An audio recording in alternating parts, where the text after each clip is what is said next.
Hi అండి అందరికీ. ఈరోజైతే రెసిపీ వచ్చేసి ఇన్స్టెంట్గా టమాటా దోశలు బియ్యం మరియు మిగిలిన అన్నంతో ఇలా రెడీ చేసుకోవచ్చు.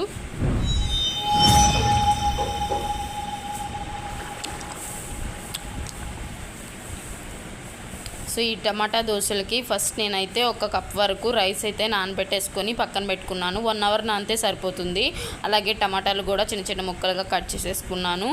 సో ఇక్కడ ఏదైతే నేను నానబెట్టేసుకున్నానో రైస్ అనేది 2-3 టైమ్స్ వాష్ చేసేసుకోండి. 1 అవర్ నానబెట్టేసిన తర్వాత 2-3 టైమ్స్ బాగా వాష్ చేసేసుకొని సో వీటినైతే నీళ్ళన్నీ వాడ్చుకొని మిక్సీ జార్లోకి వేసుకోండి.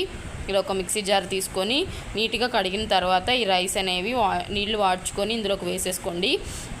కావాలంటే తర్వాత కొంచెం వాటర్ పోసుకొని ఇలా మెత్తగా మిక్సీ పట్టేసుకోవాలి. చూసారు కదా, మనకి చాలా మెత్తగా పట్టుకుంటేనే దోశలు అనేవి బాగా వస్తాయి. ఇలా మిక్సీ పట్టుకున్న దాన్ని ఒక బౌల్లోకి తీసేసుకుందాం.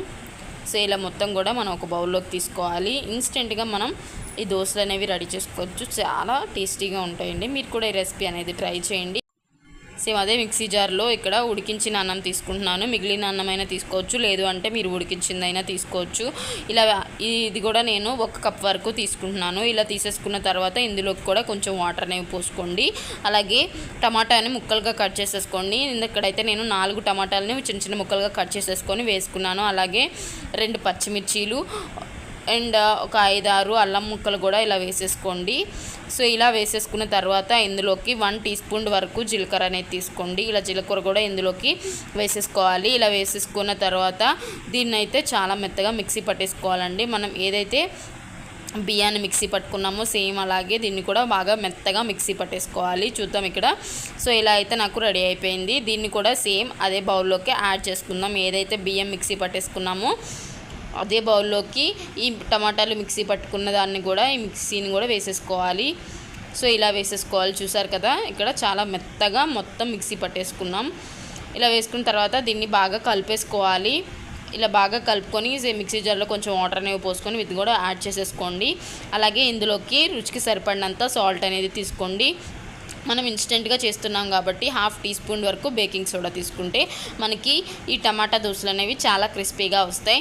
సో దీన్నంతా కూడా నీట్గా కలిపేసుకోవాలి. మనకి ఇక్కడ మనం దోశలు ఎలా అయితే బ్యాటర్ రెడీ చేసుకుంటామో సేమ్ అదే బ్యాటర్ అయితే రెడీ చేసేసుకోవాలి. కావాలంటే కొంచెం వాటర్ అనేది పోసుకోవచ్చు. సో కొంచెం వాటర్ పోసుకొని మనం దోశ బ్యాటర్ ఎలా అయితే రెడీ చేసుకుంటామో అలా రెడీ చేసేసుకొని పక్కన పెట్టేసుకోవాలి. తర్వాత స్టవ్ ఆన్ చేసుకొని ఒక పాన్ తీసుకుందాం. పాన్ పైన ఒక 2-3 స్పూన్స్ వరకు ఇలాగా ఆయిల్ అనేది వేసేసుకొని ఇలా మనం ఈ ఉల్లిపాయతో కానీ ఏదైనా క్లాత్తో కానీ తుడిచాము అంటే అదంతా కూడా ప్యాన్కి అతుక్కోకుండా మనకి దోశలు అనేవి చాలా బాగా వస్తాయి. సో ఫస్ట్ అయితే మనం వేసిన ఆయిల్ని ఇలా చుట్టూరా తుడుచుకోవాలి. ఇలా తుడుచుకున్న తర్వాత మనం ఏదైతే రెడీ చేసుకున్నామో ఈ దోశ బ్యాటర్ని దోశలు వేసేసుకోవాలి. మీకు ఎంత పలచగా కావాలంటే అంత పలచగా వేసుకోవచ్చండి, లేదు అంటే మీరు మందంగా అయినా వేసుకోవచ్చు. ఇందులో బేకింగ్ సోడా కూడా వేసాం కాబట్టి ఇవి చాలా క్రిస్పీగా ఉంటాయి. సో పలచగా వేసుకుంటే ఈ దోశలు అనేవి చాలా బాగుంటాయి. మీరు కూడా ఈ రెసిపీ అనేది ట్రై చేయండి. ఇక్కడైతే నేను ఇలా ఒక గెరటెడ్ వరకు వేసుకొని దోశలాగా వేసుకుంటున్నాను. సో దీన్ని పైన కొంచెం ఆయిల్ అనేది కూడా మీరు వేసుకోండి. ఇలా వేసుకున్న తర్వాత కొంచెం సేపు ఉడికిన తర్వాత ఉంటుంది. ఇలా ఆయిల్ అనేది వేసుకొని కొంచెం 5 మినిట్స్ వరకు ఉడికిన తర్వాత దీన్ని ఇంకొక సైడ్కి టర్న్ చేసుకొని అటువైపు కూడా ఉడకనిచ్చుకోవాలి. సో అప్పుడు మనకి దోశ అనేది రెడీ అయిపోతుంది. చాలా బాగుంటుందండి. సో ఎవరికైనా టమాటాలు ఇష్టం లేదు అంటే ఇలా ట్రై చేయొచ్చు దోశల్లో మనకి.